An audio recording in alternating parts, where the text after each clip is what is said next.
বিটিএসরা বাংলাদেশে আসলে যেই নামের মেয়েদেরকে নিয়ে ঘুরতে যাবে। Number 1 Jimin.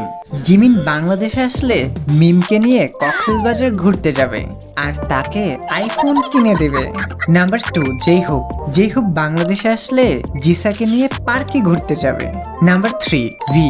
ভি বাংলাদেশে আসলে আনিশাকে নিয়ে নৌকা ভ্রমণ করবে। আহা কি সুন্দর মুহূর্ত। Number 4 RM. আরএম তো রাইসাকে নিয়ে বইমেলায় ঘুরতে যাবে। নাম্বার 5 সুগা। সুগা শিউলিকে নিয়ে ঘুমাতে যাবে। নাম্বার 6 জিন।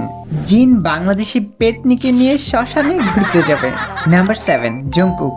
জংকুক বাংলাদেশে আসলে মাইমোনাকে নিয়ে পর্দা সেতুতে ঘুরতে চায় আর সেইখানে নিয়ে গিয়ে তাকে টুকুস করে ফেলে দিতে চায়। সো এই নামে তোমার কোনো ফ্রেন্ডস থেকে থাকলে অবশ্যই তাকে শেয়ার করতে ভুলবে না। আর তোমার নামে ভিডিও চাইলে আমাদের ইউটিউব চ্যানেলে কমেন্ট করে জানিয়ে দাও।